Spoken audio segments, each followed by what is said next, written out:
Miraji, members of the Trust, and distinguished citizens of Bangalore city and from other places. Today is a cultural event, and I would like to say a few words about the culture of India. Culture is connected with the civilization of a nation, and we are the longest unbroken and surviving civilization in the world. Recently, the UNESCO had tabulated all the civilizations that have come into existence and found that there were about 46 known civilizations. But surprisingly, 45 of them have disappeared, be it Greek civilization, Roman civilization, Egyptian civilization, Mesopotamia, Babylon. But one civilization not only has not disappeared, but has continued unbroken, and that is the Indian civilization, which we are here to celebrate.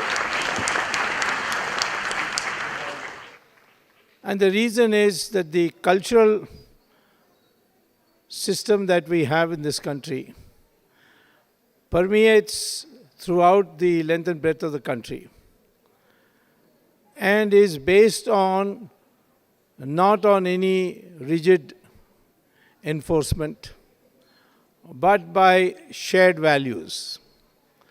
And these shared values are what constitutes our civilization. We have always believed that material progress should be harmonized with spiritual values. And therefore, we have never elevated material progress as the end-all and be-all of one's life. Western countries have a one-dimensional view of material prosperity, and they pursue it with single-minded zeal. But in our country, we don't judge people by material prosperity. It always used to be a wonder for people in Western countries how millions and millions of people followed Mahatma Gandhi, whom one American once described to me as a man who is not fit to be a leader because he's not properly dressed, because he just wore a loincloth. But for the Indian, he symbolized the ultimate in our cultural value, life of sacrifice and commitment to the nation. And therefore, we have found all through our history that people who enjoyed the highest status in our society were people who were of great learning and also at the same time lived an extremely simple life. Even the kings in the old days used to bow before such people. And that's why they were called rishis. And the king had to take permission of the rishis in order to execute any major action such as a war. Whereas in the Western world, the king was the complete monarch. He could make all the decisions. Even in dispensing justice, the king could not dispense justice without the advice of the learned people, whom he always had given a pride of place in the kingdom. So this is one great aspect of our culture which we should not forget, because we find increasingly today in our spiritual gurus' ashrams, people from the West coming in large numbers.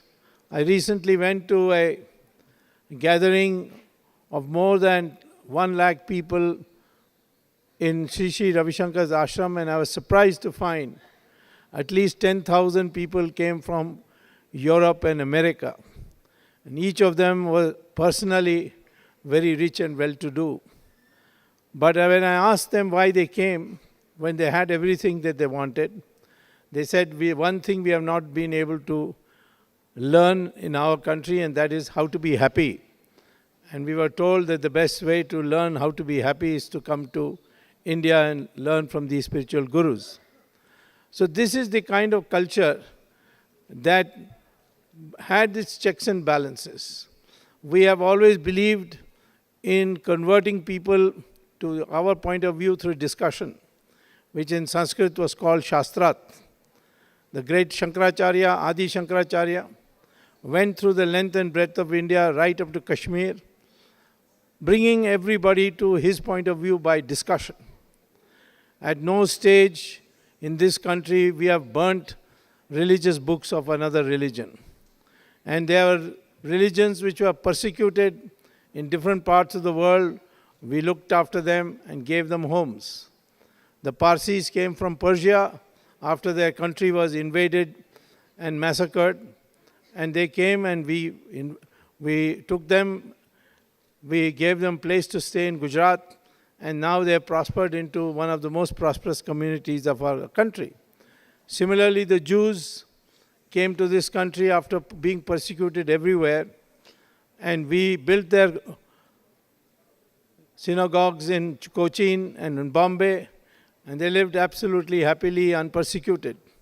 In fact, the first resolution passed in the Israeli parliament after adopting the constitution was to thank India as the only country which did not persecute the Jews.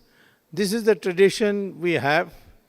We have unfortunately been through foreign invasions, and there's been distortion in our value system.